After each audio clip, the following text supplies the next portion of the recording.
Musicians, have you been trying and trying at your music business, but you can't seem to really find any meaningful growth? Well, the barrier that's preventing you from getting to that next level is most likely not your talent, not your gear, and it's not the algorithm. I know that's something a lot of artists like to blame for the reason why their content isn't getting out there. And sometimes I'll just say this too, there are high quality pieces of content that don't get the kind of views that things that blow up have the same kind of video quality, but these posts aren't doing it. What is the big difference there? And I noticed on Threads recently, there was an artist who was really frustrated, literally to tears, because she was working hard and her videos were really good quality. I went and watched like 12 of them just to really get a feel of what the big issue with her profile was. And so as I went through, I started to notice a lot of things that are about like little adjustments about making their hooks connect more with their audience. So there were some more marketing principles at play that could be implemented to help them grow. But the thing that was really holding her back in that moment wasn't the fact that she didn't have the right strategy. She was being blocked by the potential solutions because she had so much anxiety and frustration and expectation that she had put into her posts and nothing had happened. And that mindset can really grind on you. And that's why I talk about not having too many expectations in your social media posts, because in the beginning, a lot of them are going to flop. A lot of the videos that I posted in the very, very beginning flopped. That's what happens. And so if you get too discouraged by that, you'll stop being consistent and won't actually get to the result that you were on your way to getting before you stopped. Right? So we have to think about things like that. And those mindset barriers, that's just one pattern that I'm going to go really deep on these today. That's one pattern of behavior that artists get stuck into this. How is it possible for artists to grow nowadays? It just feels impossible with the algorithm, right? There's all these things that are holding us back because we're thinking about it the wrong way. So in the rest of this video, I want to share with you the three main barriers and beliefs that are holding people back. So if we can take all this crap that's been thrown up in our mindset and flush it out today, that's going to be the greatest thing that's going to happen for you in your music business, because now you can move forward, you can enjoy it, you can actually start to see some growth in it. So let's dive in and really figure out how to get past these barriers. The first one is one you've probably heard of. It's the starving artist mentality. Now, people say that all the time. What does that actually mean? People say it and they use it in different terms. I'm going to give you a definition of it. The starving artist mentality is the hypersensitivity around the use of art in commerce. That is as point blank as I can put it, okay? People have a hypersensitivity to any time art is used to promote some kind of product or service, or is itself a product, or is being used to sell a service that the band has. It doesn't matter. These people have a problem anytime art is used outside of the context of, I just created a piece of art and I really like it. Well, that's the thing. To me, that's like step one.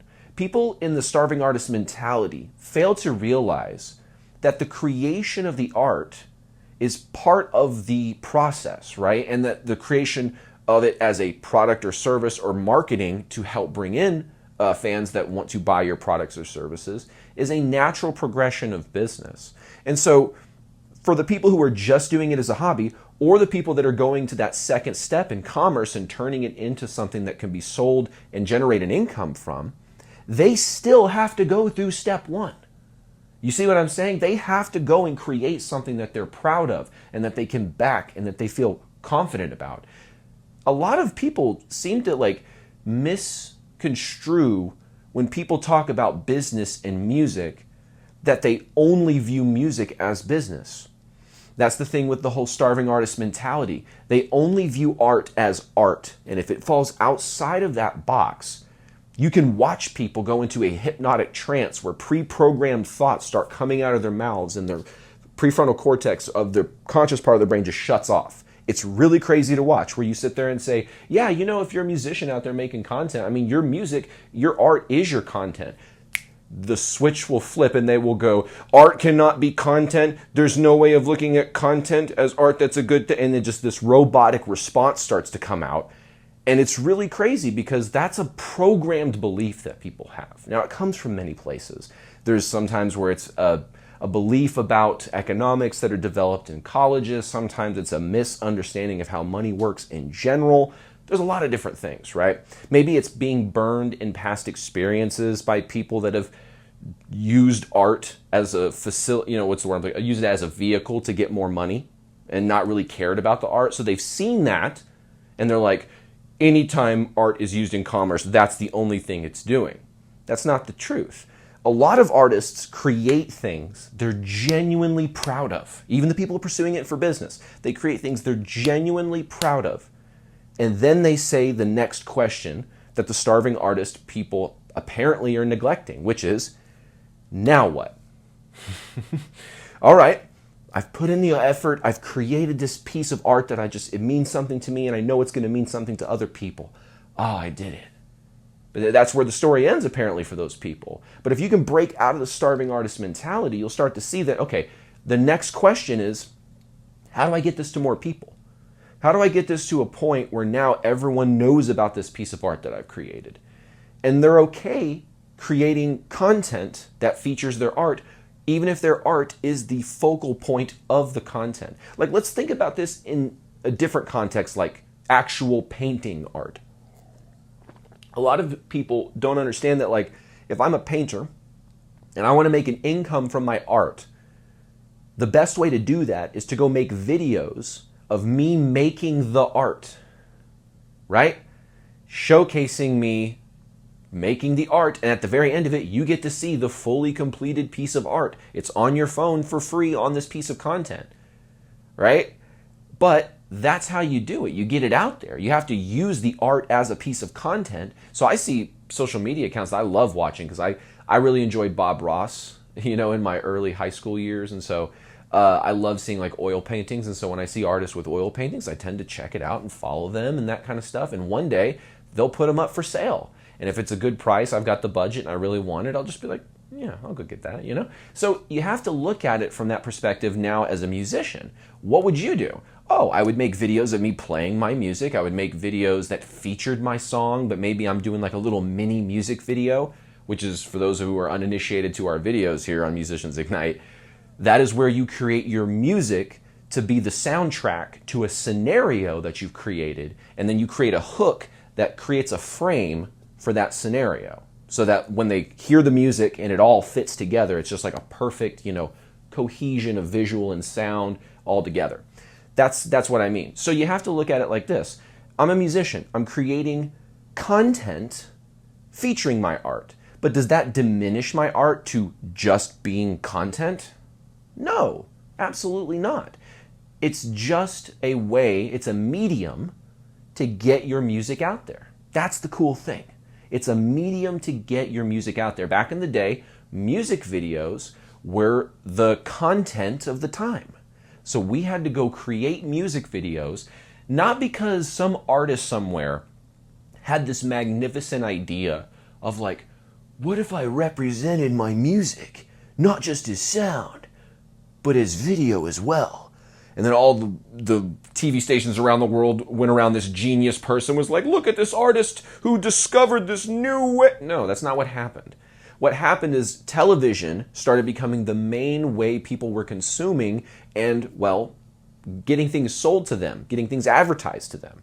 So what were labels sitting there thinking? They were like, well, the best mediums to get our music advertised is radio and television.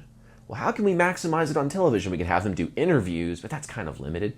What can we do? Oh, the introduction of music television is created, where it's music videos all day long and just shows about music videos featuring music. That was the content channeled, that was the distribution of content that musicians had for television, most likely. If they weren't in the top echelon getting the Jay Leno interviews, that's what they had to blow up. And I discovered even in my youth that, it was 2004, 2003, 2005, that kind of era. I was discovering new artists through music videos. Much like you're discovering new artists on your phone by seeing a new piece of content, which is just a short mini music video usually for your content, or maybe it's a monologue of you talking about something. There's tons of different formats for content, way more than we could go into in a single video today. But you understand, you've seen many pieces of content. You know all the different ways that people create things. And so we have more creativity at our disposal than ever before. Back in the day, to create content, to get your stuff out there, you had to have $100,000 and have this huge music video production and all this stuff. Nowadays, you've got what you need in your pocket, or what you're watching this video on right now. That's what you need to go out there and create content. What a world we live in. If you were living right now through your prime music life in the 90s or in the 80s, this would be reality. Is like the only thing we have to do is we have to suck up to a label and get onto a label so they can fund our music videos and fund our radio campaigns. Otherwise, we're going to be doing DIY, selling CDs out of the back of the truck kind of thing, which can work, but it's a grind. It's a total grind. I know people who have ground it out way more than I have. People who would play 250 plus shows a year. It's a rough life, and they don't do it long term. They can't do it long term. No one. It takes a very rare person that can do that kind of touring long term. It's just not very feasible for a long career, right? So you have to figure out ways of getting your music out there. And so we have to look at our art as multifaceted. We have to look at the art as multidimensional. The art exists as art, but the art is also content on social media. The art is the marketing you're using to get people into your world, into your universe, you could call it. The music is a cultural mover. The music is a community builder. The music is something that helps build a product or service potentially. It's all these things at once. That's why art is so cool. It's because it's not just one thing and one interpretation of it. Art is cool because it has all these layers and it has this multi-dimensional nature to it. So we have to make peace with the idea that art is going to be used as commerce, and better yet, used by us. Wouldn't it be better if art is going to be used as commerce anyway, that we have the say-so as how it's used, right? We control the marketing. We're not going to have a label go, all right, I want you to do this video. I know you're married, but I want you to, make out with this chick because it's a cool video. We're going to get a Corvette. It's going to be great, And you may be like, that's not really our brand. I don't know if I want to do that. I'm married. My wife's going to be pissed. And then they're like, no, you're in a contract. We're the one funding this. Get on the car, bro. Like, that's how it was. And we like to glamorize, like, well, but some people would make millions of dollars off their music. I'm like, some people make millions of dollars off their music now. There's no difference. Come on, guys. I'm trying to help wake up some of those starving artists. And this is something that you can tell to people that you may know who have that starving artist mentality of like using art as commerce is not a bad thing, because art is by its own existence, its own nature, multidimensional, right? It's used as many different things at once. That's why you get in that whole argument of like, should musicians use politics in their messaging? And I've done a video a long time ago about that. But when it comes down to it, my position is like, well, if you're informed and you can back your position, then maybe, but if not, no. But, that's a whole other conversation. But that in and of itself is art not being art, but art being some kind of cultural thing. It's a cultural force that can move things. Art exists on that dimension too. It exists on all these dimensions. So let's break through that starving artist mentality and start to see the light at the end of the tunnel, which is that it's not a sin to mix art and commerce. Okay, it's a natural thing that's going to happen, and that we can partake in to actually create a livelihood around the thing that we love. Wouldn't it be better to create an income and a livelihood around the thing that we love, as opposed to having to do this 9-to-5 thing that's not related at all to anything that we love, and we just do it because it pays well, or sometimes it doesn't pay well and it's just the only thing you got at the time.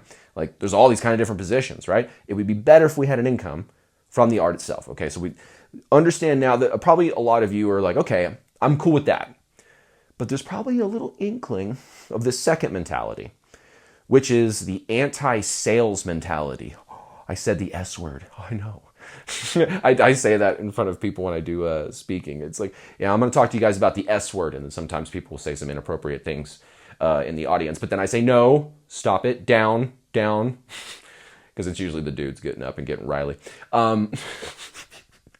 And I'll go into it's no sales. You say sales, and I guarantee you, when I said that the first time, someone went, ooh. You know, they had a visceral human reaction in their bones because there's a lot of programming around that word. There's a lot of false programming around it. I've had the benefit of growing up where my mother and my father were both salespeople for 20 plus years. And my dad would always talk about, listen, the goal is to help them make a decision. The goal is to provide them the information they need so that they can decide what is best for them and give them those options. It was all about serving people. Same with my mom. My mom ended up being more of a managerial type and ended up being able to manage salespeople and then manage a whole store of sales managers and salespeople.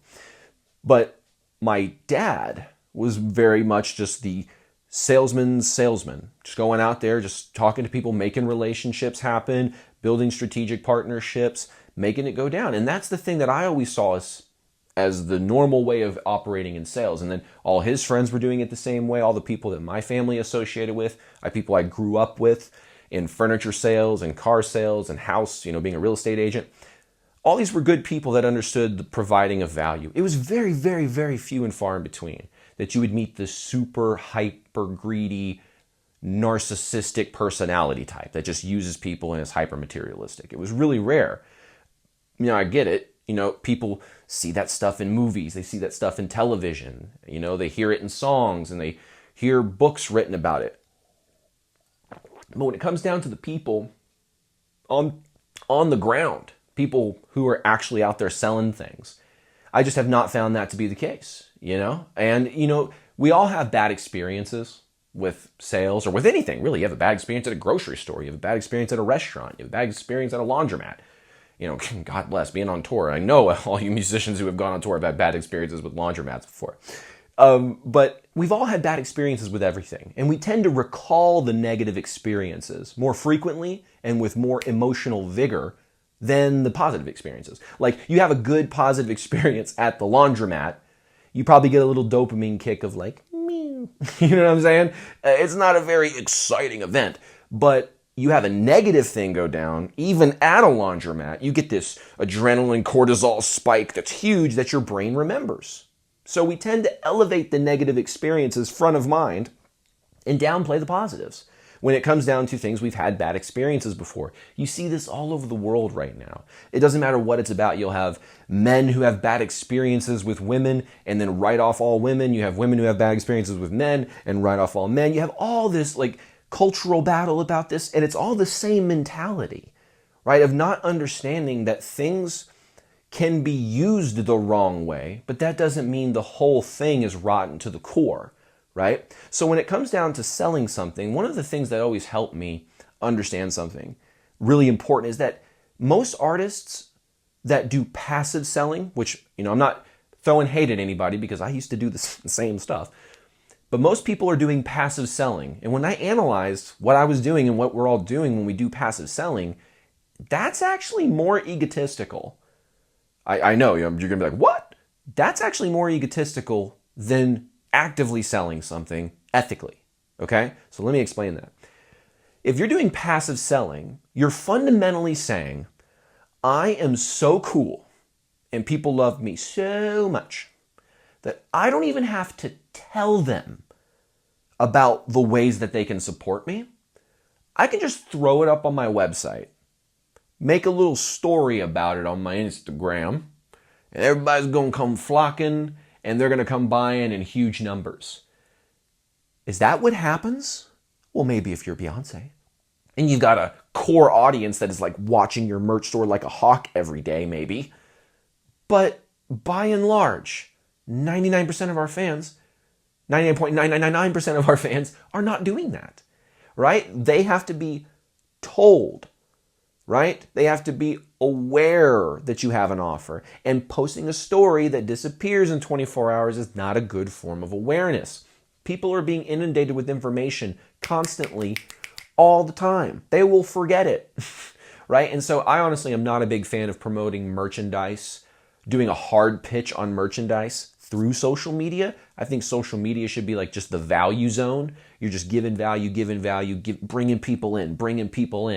If you want to do any kind of selling, make an ad. You know what I'm saying? Do it like that. But don't I don't know. Promoting it through the organic content I've always found to not really be effective. You'll immediately see someone's numbers go, and we're like, what happened there? I'm like, oh, we sold something. I'm like, oh, no surprise. So anyway, passive selling is this idea that you can just kind of haphazardly drop merchandise and people are going to come buy it. It's just not going to happen. In fact, we kind of go through a little bit more of a detailed launch formula with an interview I did recently with Jeff Walker. Fantastic interview. He's a legend when it comes down to making money, selling products and services through the internet. He was an OG, first person to make 6 figures in 7 days. It was a great conversation, so go watch that if you haven't already. But the idea is you have to actively sell something. You have to remind people about it on a constant basis. What's the best way to do that? An email list. The reason it's better to promote your products and stuff and sell them through the email list as opposed to the social media is that you're taking someone a little bit of a layer deeper whenever you go to the email list. The intimacy level is deeper. Where social media, you can have millions and millions and millions and millions of people follow you on social media, right? Or like a big star, right? But how many people are on the email list? That's one level of exclusivity deeper. And then maybe they learn about something through the email list where it's a private club that you can get into. And now it's an even smaller community, right? There's these different ways that we can leverage having someone in a deeper layer into our universe as opposed to just staying on the top of it, right?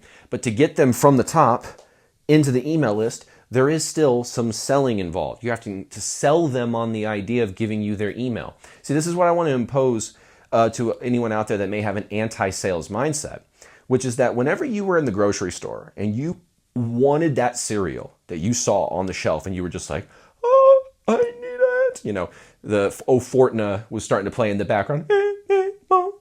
And so you grab it, you run over to your parents and you're looking up with glee and just total excitement. You're like, can I have the cereal? Can I have the cereal? Can I please have the cereal? What usually happened? You either got shot down like, no, oh my God, just chill out. No, chill, go put it back. You got that, you got shut down completely. Or some people come up and they go, hey, Mom and Dad, I saw this cereal and I know that we bought cereal not too long ago and I'm only halfway through the box, but I'd really like to try this cereal. And if I don't like it, I'd be happy to, do some extra chores around the house to make up for it because I really want this. Your parents would be like, all right, I'll take that deal. Go ahead, throw it in there, right? If you keep your promise, right? What were you doing? Well, you were selling somebody. You were selling your parents on the idea of why you should get this new cereal, even though you've only got half of the other cereal eaten in the cupboard, right? And I just showed my age by calling it a cupboard. No, up in the cabinet. So I'm from the South, y'all. Some of these words just slip out, like cupboard or divan to describe a couch. I'm sorry. Anyway, but you get the idea there. You were selling someone on the idea. You were selling somebody last time you were describing your favorite movie that your friends haven't seen that they need to see, right? Maybe it's a classic movie. It doesn't matter. You're like, someone's like, you're not seen in the Titanic? And they're like, I've never seen the Titanic. And you go, oh, interesting. You've never seen the Titanic? Why not? And they'd be like, I don't know, like it's a historical event. I already know what happens, And then you can start going into, I totally get that. Like you totally know what happens. But the cinematography is so well shot and the acting is really good. You get a lot of information about people and stories. It's worth checking out, Even that subtle kind of nudging that people do, that's selling somebody, right? So we have to change the frame on what we think selling is because most people think selling is when I try to impose my will on somebody. And try to make them, convince them to do something that's not in their best interest, but it's only in my interest. There's a very narrow vision of selling that people have. Sure, there have been rotten people that have used sales like that. I've seen them in my own life, right? I've seen people use it like that. But that doesn't mean that's the way you have to do it. And there's a way to do it that is effective that is not that. There's a way to do it that's actually effective where you can go in and actually sell comfortably, but effectively. And the point of it is because you've got the right frame around it. If you've got the wrong frame around selling, you may go try to implement a good strategy, but because your frame around what selling is warped, when you go to sell, you might be putting in things that you actually subconsciously don't like. And then you'll look at it and go, oh, this feels weird, this feels sleazy or something, right? It's like, yeah, because you tried to talk like the sleazy people. Don't do that. Just give them value. Show them why this has value. I did talking about interviews today. I did an interview with John Carlton, who's a legendary copywriter, and talks about this, where you understand the best things to say when you are super empathetic with your prospect, which is just someone who's potentially going to buy something from you. Our fans are prospects. Again, people may get uncomfortable with that because they're like, we're dehumanizing the people and turning them into numbers and all this kind of stuff. It's like, no, a fan is a human being who wants to support us but has not yet done that. So in the business terms, that's what a prospect is, right? So multidimensional. We can't be so black and white thinking about things sometimes. That's a really big problem for a lot of people, is they see things in one narrow vision and they don't see how it's actually not like that all the time, or even most of the time. So this anti-sales mindset, like I mentioned, it comes from a lot of different places, but we can overcome it. We can start to push past that mindset when we understand that selling is really about helping people make a decision and then understanding the actual value of what you have. Because let's say this ring I had right now, it's not. I got it in Alaska, but let's say I didn't get it in Alaska per se, but I got it at like the bottom of a volcano or some crazy thing, right? And it's like, its real book value is like $20,000, right? So if I was to go up to anybody who knew anything about this ring, they would pay $20,000 for it, right? But if I'm out there trying to find that person and I'm going like this, I'm kind of going like, I'm never going to find anybody. They can't see it. I'm not sharing it with anybody why someone would want this. But let's say I now have the same $20,000 ring and I'm going to now put a little bit more active selling on it. I'm actually going to share with people why this is valuable. I could be like, we have a ring right here that's worth $20,000. It was fished out of the bottom of a volcano. It's made of it's not a diamond per se. It's actually made of volcanic ice, a very rare kind of thing. Like whatever, right? You're expanding upon the details of what this thing actually is. There's only one of these actually made in the entire world because I went down into the volcano and scooped it up myself. So you will never find another replica like this. You will not find a knockoff because this is the only one like it that exists in the world. And you start going through it and you start describing the features. This is very classic sales stuff. You start describing the features of it. Wow, look at the shiny goldness that it has around this thing, blah, blah, blah, blah, blah. And you start talking about it. Now, I'm using a sort of cadence with my voice. You don't have to do that. I'm doing that for just fun. But what I'm doing is I'm describing the features, and I'm describing who would want to be that person in their neighborhood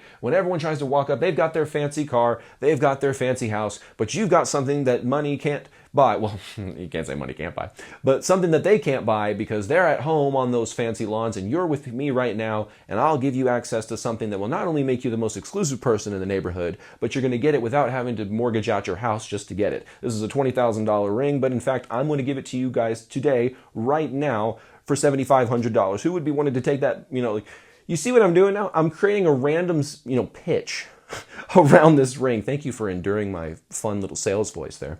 I wouldn't talk like that if I was actually selling, by the way. It's just fun. But you get the idea. In one situation, I'm guaranteed to sell nobody because I'm just standing on the corner with the ring off and it's in my hand and no one can see it. And I'm just kind of going, hi. How's it going? Okay, cool. Hi. That's not going to help anybody. So that's what we often do. This $20,000 ring, it's not $20,000, but this pretend $20,000 ring is the equivalent of your product or service. It's the equivalent of your merchandise offer that you've got. It's of your new t-shirt, of your VIP ticket sales, of your whatever it is that you're selling right now, your fan club. That is what this is. And most of you are selling it like this. How's it going? Yeah. How you doing?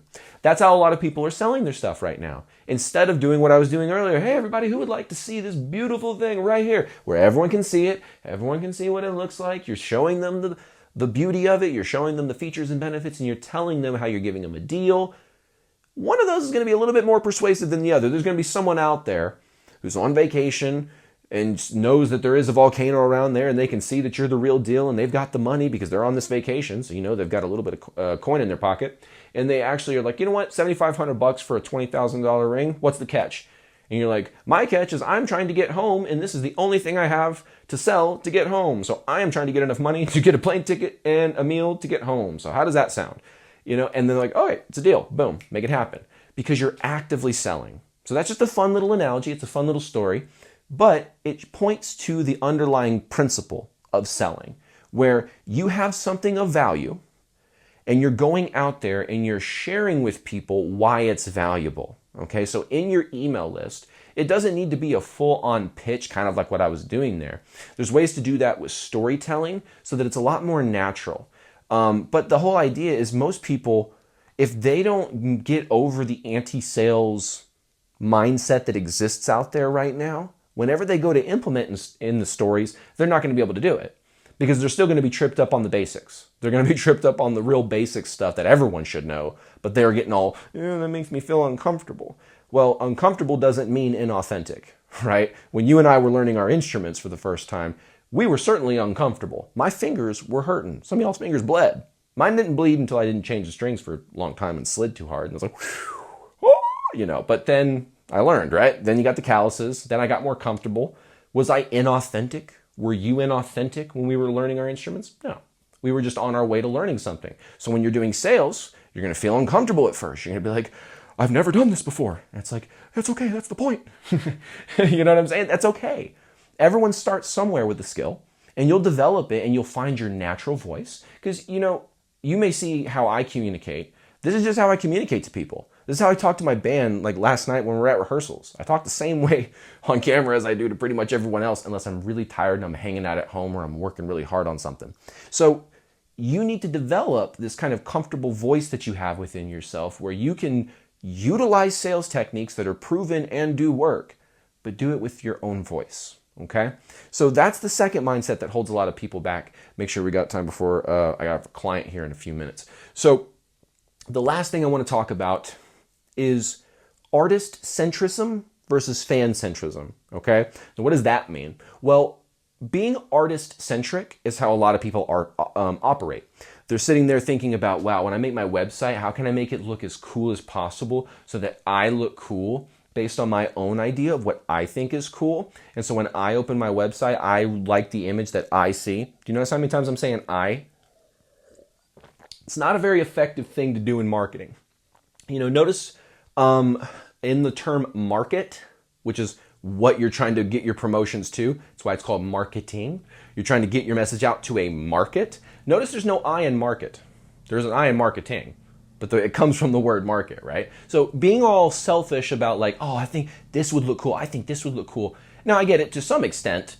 There are some things that you'll just have to make some artistic judgment about. Like you're not going to ask your fans really how to design your website, but you can do certain things on your website to make it more geared towards the fans' experience versus our experience, right? So what I typically recommend doing is look at every aspect of your business, of your music business, and figure out where can I verify or enhance, like verify that this is the fan experience that they want to have, or enhance it further, right? So that way you find the thing that works right, and then you figure out how to take it to the next level, right? So for us, we had sold tickets for years and years and years. But then when we sold our first VIP ticket, that was a way that we were starting to kind of like, okay, what is something that would make the experience better for the fans? What if we gave them premier parking right at the very front of the venue?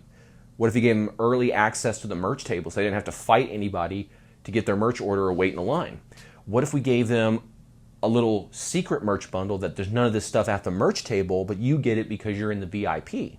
We started going through all these things of how can we provide value so that the fan experience is like they just show up and they're like, I'm a king in this venue now. That's the feeling you want to have as a fan when you go into a VIP meet and greet thing, is you want to kind of walk in there like, yeah, I get to go in before everyone else. I'm special. I'm with the band. That's the thought. I'm with the band. I'm with the artist. I'm with Beyonce. I'm with Metallica, whoever, right? So you move into this area in your brain of thinking more about, okay, how can my fans' experience be enhanced? Not how do I make myself look cool? Because when it comes to your content, that's where I see a lot of people spending too much time on their content, is they're trying too hard to make themselves look cool. And that's not a good thing. Standing in front of a screen for hours and hours and hours editing, it's a waste of time most of the time. There's some things that require deep editing, but very few things. Very, very few things. And content usually, short form especially, is not one of those things. When it comes to short form content, I am a big proponent of efficiency and finding out how to make your workflow efficient And then while you found the efficiency, maximize it, right? This channel is a great example. I've shot in different ways of communicating my, information about music business marketing and direct response marketing. I've done many different formats. This is the one that works. I've tested it. And once I found it, I started operating within it.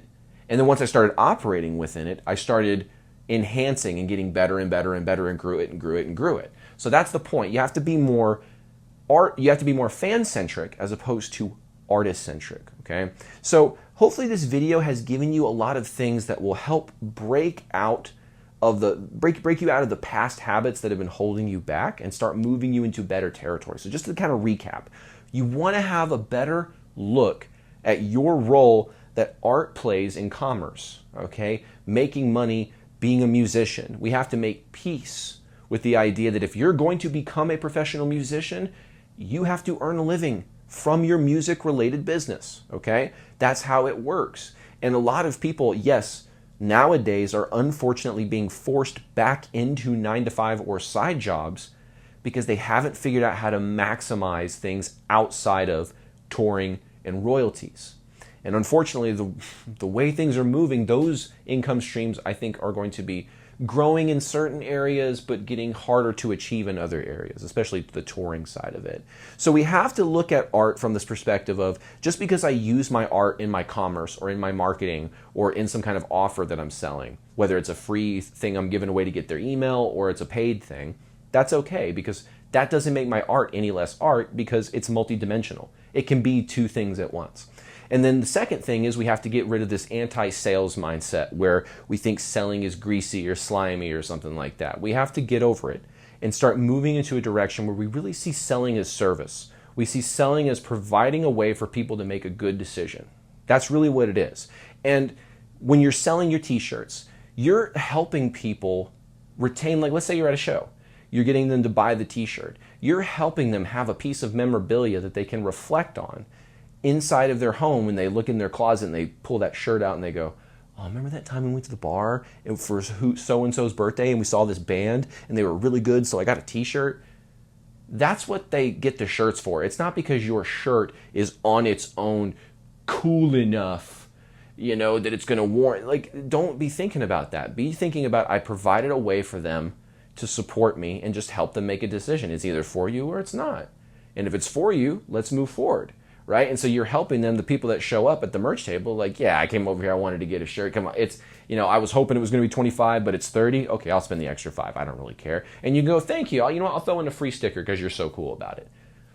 Oh, cool. Yeah, that sounds great because the sticker's worth $5. You could sell it for $5, but you gave it away for free. You see what I'm saying? You can do things like that and it improves your salesmanship, helps them get something that they are actually going to reflect on and go, oh yeah, that reminds me of that show, and it's going to bring positive memories flowing back. And then we need to focus, how can I make my experience, whether on my website, my ads, my email list, my fan club, my content, geared towards fan experience, geared towards fan needs. So I hope you guys enjoyed this video. Make sure to hit the subscribe button, the like button, comment. I'd love to hear your thoughts on this subject. And also, if you'd like some one-on-one help implementing these direct marketing strategies into your music business and really moving past the old you that believed all this stuff, really jumping into that new you, check out the application that's in the description. It's a way that you can apply to potentially work together. If that's something you're interested in, go in there. Otherwise, I will see you on another video inside of Musicians Ignite. Take care.